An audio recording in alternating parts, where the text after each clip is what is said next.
This week we do the near impossible. We show you how to make pita bread at home. It's foolproof. It will puff every time. Then we do a fattoush salad. We use grapes instead of tomatoes.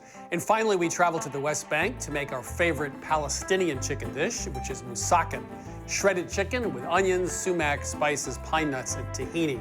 So stay with us as we do Middle East classics coming up next on Milk Street. Funding for this series was provided by the following. Ferguson's proud to support Milk Street and Culinary Crusaders everywhere. For more information on our extensive collection of kitchen products, we're on the web at fergusonshowrooms.com. For 25 years, Consumer Cellular's goal has been to provide wireless service that helps people communicate and connect. We offer a variety of no-contract plans, and our U.S.-based customer service team can help find one that fits you. To learn more, visit consumercellular.tv. Cooking happens in the kitchen, but life happens around the kitchen table. The 1919 collection, celebrating yesterday, today, and tomorrow. Visit us at www.1919cookware.com.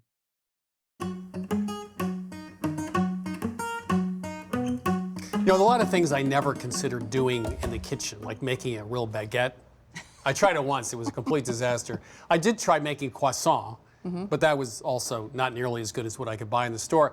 And the other thing that I would never seriously consider is making pita bread at home, because I figure the puffing is something that's not going to happen in my kitchen, my oven.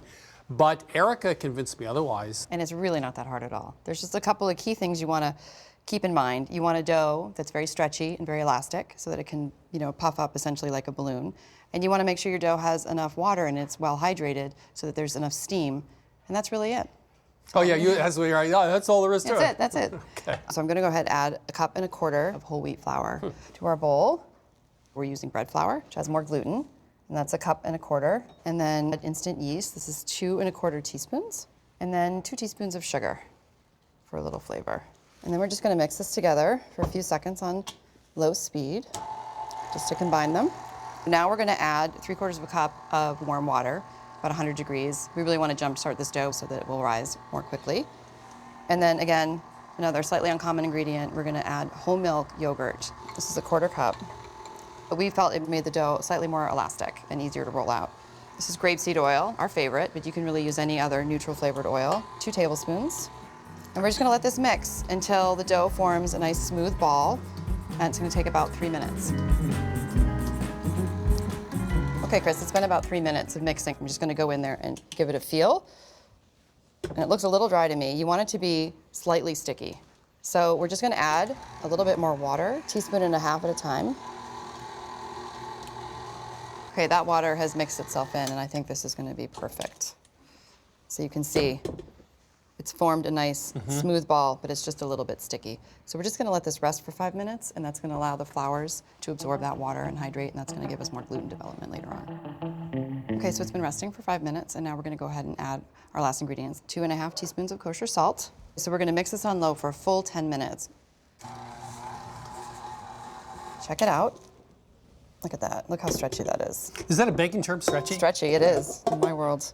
We're just going to put this into a bowl that we've lined with a teaspoon of oil so that it won't stick. And we're going to cover this with plastic wrap. Do you need to turn in the bowl first, or the top part to be oil too? Yes, I do. Thank you. See? Keeping me in check. Now we know why I'm standing next to you. We're just going to coat the top with oil there. There you go. That's better. And then we're going to let this rise. You want to find a nice, warm, draft-free spot. And we're going to let it rise till it's doubled in size. It's going to take anywhere from an hour to an hour and a half. Okay. Okay, Chris, so our dough has doubled, and we're gonna start shaping our rounds to make our pita. I have turned on our oven, it's very important, 500 degrees, very, very hot oven. And I put the rack in the upper middle position, and on that I put a baking steel. So just lightly flour our work surface. Now, we want to get 10 pitas out of this round. So first we're going to cut our round right in half, and then all I'm going to do is cut each half into 5 wedges. And they should be, hopefully, fairly Well, this even depends in on how size. good your eye is, of course. Yes. How's it looking so far? Yeah, pretty good. Do you want me to be positive? Yes, please. I think they're all exactly the There we same go. size. I think that looks pretty good. You did do a very good job. And now we're going to shape these into rounds. So I'm going to just roll it against the counter. And we just want to form a taut top surface. And you'll see that I sort of have all of the dough gathered up in under itself. And be sure to put this seam side down on our tray. Nicely done. Would you like to try? Oh, I know Rolling you're gonna out. say Come that. on, you don't want to just Like gather. this? Yep. And then turn those edges down. Right. Seam side down. So you always want to have the smooth top. And you want to be pressing against the counter and sort of pushing. I like that. Yeah, see? It's kind of cool. Yep. You want to try it with 2 hands? Oh, now this is like the Ed Sullivan Show. You're gonna like juggle 10 of them or something and spin plates on your head. I don't know what. We're going to brush these with half a teaspoon of oil, just to keep these nice and supple. And then we're just going to cover these with a damp towel so they don't dry out. We're going to let these rise till they're just about double, not quite doubled in size. It's going to take about 30 to 60 minutes.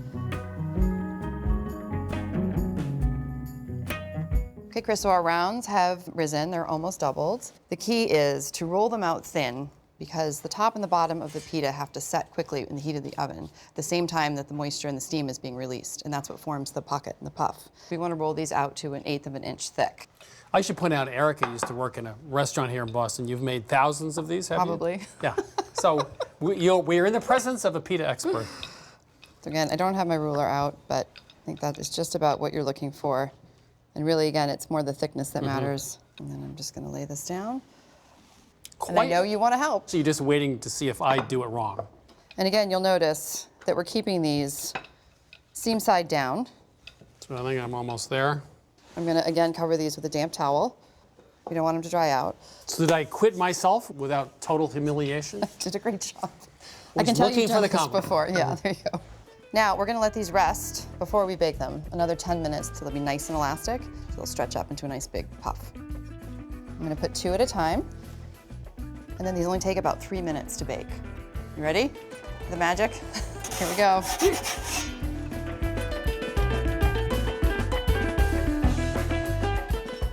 Okay, here we go. Look at us. I think that's 10 for What do you 10. mean us? You did this. You This is didn't know like- you helped. You did 50% of the work. These look great. That They is puffed amazing. beautifully. It's hot. I'm gonna go for like a little one that's been sitting for a few minutes. Ooh. Look at that. They're soft. This is very different than what I buy in the supermarket. These look great. Really the nice chewiness to it. Yeah, it has flavor to it. There's a little bit of more texture. Now, what's that? That's just za'atar butter Oh, okay. It's za'atar and, and butter, melted oh, butter. it really is? Butter? No, I don't mess around. Wow, that's good. What I really like is it's thinner. What you buy in the supermarket is kind of thicker and heavier. Doughier. This is not doughy, it's lighter. We now have a recipe that's very simple for homemade pita bread. Has great chew, has great flavor, and it's so much better than what you can buy in the supermarket. So a huge thank you to Erica. Thank you. You're welcome. And thank you for the za'atar butter, too.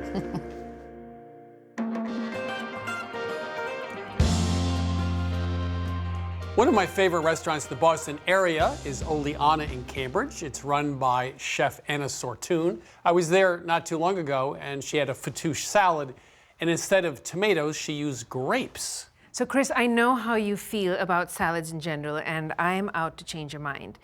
One of the favorite things that most of us love about salads are the croutons. Let's admit it. If you could just have crouton salad, you would.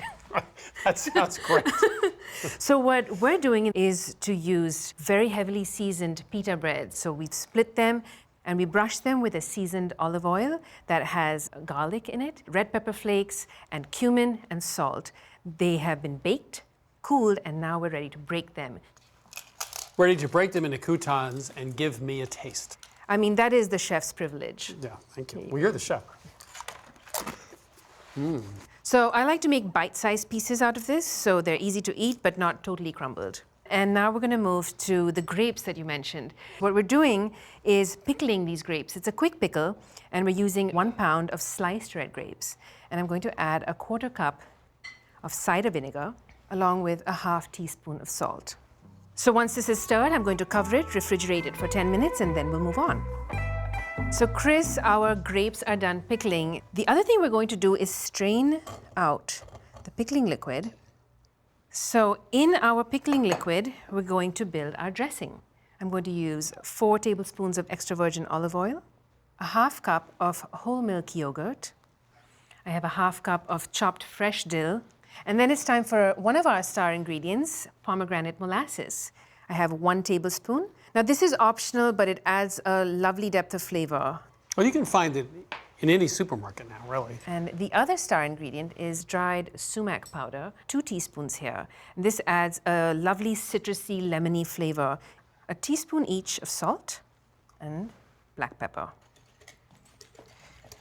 Okay, my dressing is ready. Now we're ready to build our salad. I have 6 to 7 ounces of romaine that have been torn into bite-sized pieces. And then I have 1 English cucumber that's been quartered lengthwise and sliced thinly. A cup of chopped fresh mint. So we have some lovely flavors going on here. And then I'm going to add to this our pickled grapes. The last thing I'm going to add before we dress the salad is the pita chips. And it's really important that we add them at the very end because we don't want them to get soggy. And now I'm ready to dress this. Make sure I get all of that delicious dressing.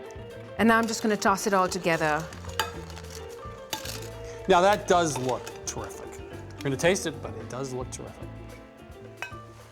Enjoy. Oh. I'm making sure you don't just eat the pita chips, but I can hear them. It's really bright. It has some crunch to it, has the cucumbers. There's a lot going on. It's lively, just like you. Very lively. And thanks to Anna Sortun of Oleana in Cambridge. This is her idea with the pickled grapes. Thank you, Anna. A great job. And this is just a terrific salad.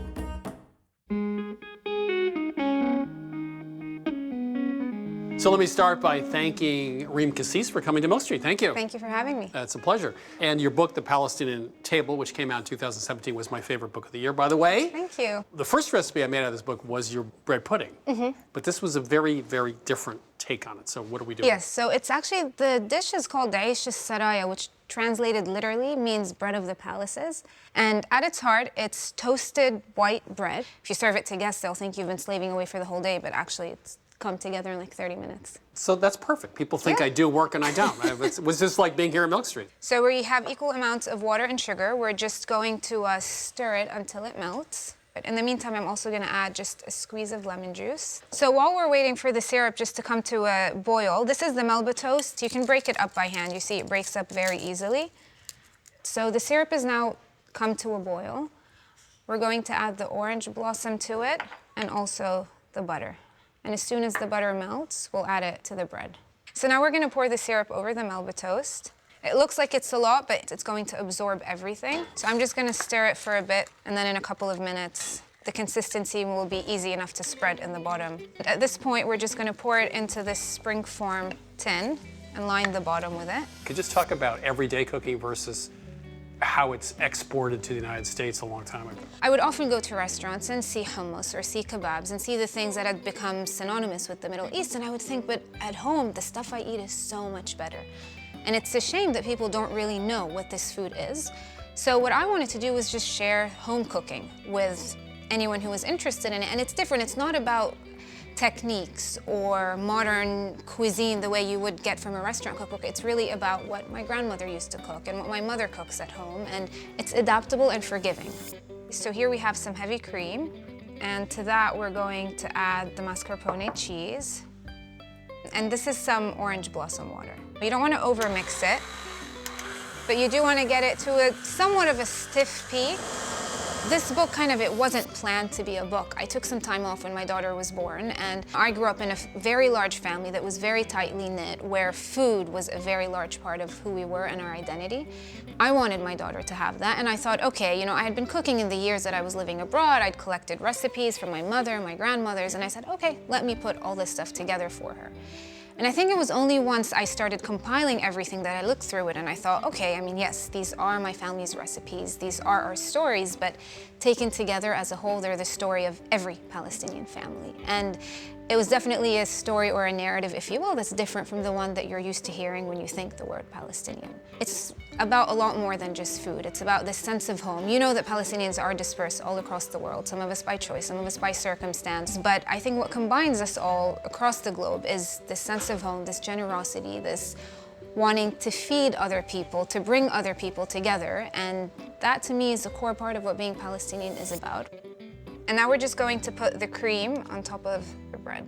So you could give this to like your 4-year-old to do. Yeah, and it's probably one of the few things I make that she would eat, actually.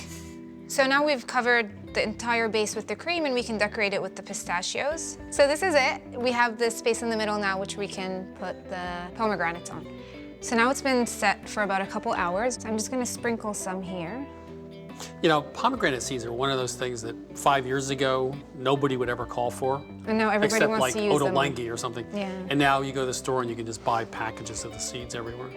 In special occasions, obviously you serve desserts, but in Ramadan especially, you have desserts almost every single night after you break your fast. It's kind of seen as the dessert month of the Middle East, where lots of desserts that you don't even have throughout the year start popping up. Oh, that's really good. I have to say, the pomegranate seeds are not just there for looks. They I think give it's you the that contrast, because the texture. bread is very, very sweet. The cream is not, but the pomegranates give you a bit of a sour as well. And it's beautiful as well. It is, it's very pretty when you present it. So whether it's Ramadan or not, You can definitely make this. I can make this 30 minutes, yeah. anytime. Thank you so much. Thank Great you for pleasure. having Thanks. me. Thanks, Chris. This week on Milk Street, we traveled to the Middle East. We started in Tel Aviv with a big bowl of warm whipped hummus for breakfast.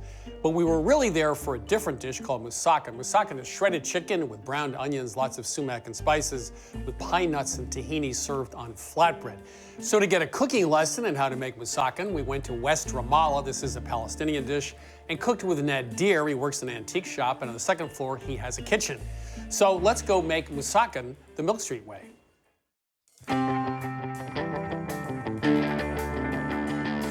So before we start on our recipe, which is sumac chicken, or moussakan, as they say in the Middle East, obviously the key ingredient is sumac. It comes from a bush, the sumac bush. These are the little berries that come off that bush. Now, there are two flavor profiles that really define sumac. One is sour, and the other is sort of a bright, almost lemony taste. In fact, before the Romans brought lemons to the Middle East, sumac was used in place of lemons. It still is used that way. So it can cut through fat. It has a nice bright component to it, but it's also slightly sour. So we're going to use it now in this chicken recipe, but we're going to use a lot of it, right? That is true, Chris. We're going to use a lot of that bright citrusy flavor to build what is a really simple kind of elemental dish that you can make ahead. It's really hard to mess up, and as you said, has lots of that tart sumac flavor. So to get started, we're going to brown our chicken. And if I could actually have you turn that pot up to about medium high, I have a tablespoon of olive oil here. And I'm just gonna pat this chicken dry. And I will say, Chris, this is a conversation we have a lot at the Milk Street Cooking School. Sometimes students really don't wanna get all involved with wet raw chicken, but I always tell them you're really patting it dry for two reasons. One, oil spatters are very scary, and what makes oil spatter more than anything else is when you have little droplets of water.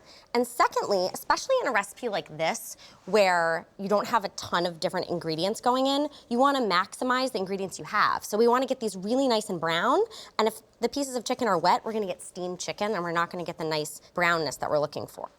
So we have salt and pepper, and it's really important, along with drying your chicken, that you get your oil really nice and hot. It's gonna help us prevent sticking, and it's also, of course, gonna make sure you get that good browning. So I'm just gonna do half the chicken here, because we don't wanna crowd the pan. So this is gonna take about 5 to 7 minutes total to brown. We're gonna flip it after a few minutes, but we just wanna let it be and let it get that nice crust. Okay, Chris, we're gonna flip the chicken. So if you go to flip it over and there's any kind of resistance or you feel it start to tear, don't panic and flip the chicken. Give it another minute, and it really does release when it's ready. So I'm just gonna let this brown on the other side, and then we'll transfer it to a bowl and we can repeat it with the second batch. Okay. Chris, we have our nice brown chicken, and I'm just gonna bring this pot, which has all that yummy chicken fond, up to medium heat, and add 2 tablespoons of olive oil. I'm gonna add the onions, and it's just 1 onion here, and I've sliced it up really thin. Chris, if you could just keep half an eye on these onions. We don't want to stir them too much, but we're just looking for them to soften. So over here I have the rest of our flavor, 4 cloves of garlic that are thinly sliced. And then we started with a half a cup of pine nuts. We toasted them and then split them in two. So this is a quarter cup that's chopped, and it's actually gonna cook with our chicken. The other quarter cup are gonna remain whole, and we'll stir them in at the end. Then we're moving on to the sumac. This is 3 tablespoons. And then we have 2 teaspoons of just sweet paprika, and that's gonna play well with the sumac and add a little bit more earthiness. Okay. So now I'm gonna add the garlic, those pine nuts, sumac, and paprika. And one more time, we should say 3 tablespoons of sumac. When we first heard about that when we were in the Middle East, we thought that was a lot, but it works in this dish. Absolutely, it works in the dish. It adds that tart note. And we're just gonna stir it here for say 30 seconds. We just wanna really bring out those oils. And once you can start to smell it, you know you're good. Now I'm gonna add 3 cups of water. And once this comes up to a simmer, we'll add our chicken. And you can see some juices have collected in the bowl. That also really helps build our little quick trick stock that we have here made with water. If you wouldn't mind throwing the lid on, I'm gonna turn the heat down just a little bit. We want it kind of medium low. And 25, 30 minutes, we'll be ready to move on. Okay. Okay, Chris, are you ready? The big reveal? 25 to 30 minutes, and look what we have. Okay, so this is very shreddable and delicious. And I'm gonna put the chicken in the bowl and have you shred it into bite-sized pieces. Okay. And it's fine if we get some of the onions in there because this is gonna go back in the pot to sop up the sauce. But first we're gonna reduce the sauce down while you shred this. And then while you work on that, I am going to reduce this until there's almost no liquid so it all can kind of cling to the chicken that you're shredding, and we really get those nice sumac citrusy notes. So it means highly reduced, has more Highly flavor. reduced, exactly. All the flavor, no kind of wateriness. Chris, I think we're pretty much there with your chicken, just looking for those nice bite-sized pieces. And just a shameless plug here, Chris, this is our pita, and I think everyone should make it. It's I mean our from-scratch pita. our from Right. scratch pita, that's right. That being said, this is an easy meal. This could be a great weeknight meal. You can certainly use store-bought pita. But in order to bring that store-bought pita, or maybe just day-old pita, back to life, it's always nice to kind of warm it up in the oven. So we're just gonna brush these 2 tablespoons of oil on both sides and stick it in that 450-degree oven for 5 to 7 minutes, and we'll be ready to eat. Chris, we have our warm and toasty pita, and we are gonna add another tablespoon of sumac. Good. So that's 4 total tablespoons. So you have, you know, the cooked sumac kind of infusing in the broth, and then an extra fresh citrusy note at the end. So you're like the fresh, citrusy sumac, and I'm like the toasted, long-cooked one. Is that how this I'd works? love to think of it Isn't that that a way. nice way of putting it? Yeah. That's perfect. All right, now, do you wanna just transfer that chicken back to our sauce? Sure. And those onions, which we only gave about 5 minutes to brown eventually, see they're all broken down and sweet at the end. So you mix that up, and then I'm gonna also add the other quarter cup of our whole pine nuts. More freshness, more color, with a half cup of parsley. Now to finish this dish, it is, dare I say, essential to drizzle with tahini. And tahini at Milk Street, of course, is one of those pantry staples. We put it in everything from brownies to stews. But adding that little bit of nutty richness is such a great way to bring the whole dish together. A hearty drizzle. Here, I will break bread with you. It's my favorite utensil.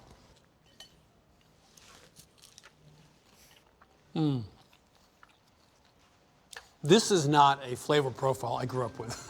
Because you have sour, you have sort of the acidic with the sumac, you have the chicken, of course, you have the browned onions, and you also have a little bit of garlic in it, and you have tahini as well. So it has a lot of really different things going on. So it's that brightness that really contrasts with everything else, and that's why they use sumac sometimes. It can cut through fat or heavier flavors. So that's our sumac chicken, our moussakhan from the Middle East. You can get all the recipes from this season of Milk Street at milkstreettv.com. Funding for this series was provided by the following. Ferguson's proud to support Milk Street and culinary crusaders everywhere. For more information on our extensive collection of kitchen products, we're on the web at fergusonshowrooms.com.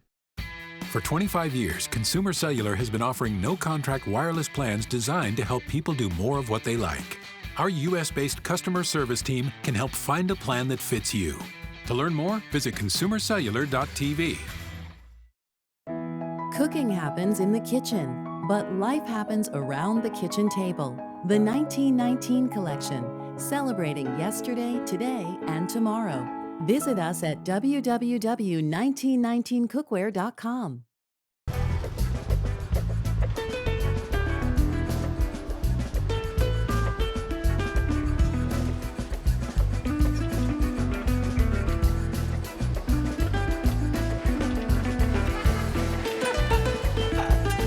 Fried banana with caramel sauce as well. Fantastic. So this is called goy namois, which is these bananas here. We have something similar to it in the States called burro banana or Thai banana. And he makes a batter and he cooks it in the palm oil for a while, 10-15 minutes, at a relatively low temperature. I'm not going home. You dig it? I'm here. You have an extra room in your house? Yeah, we do.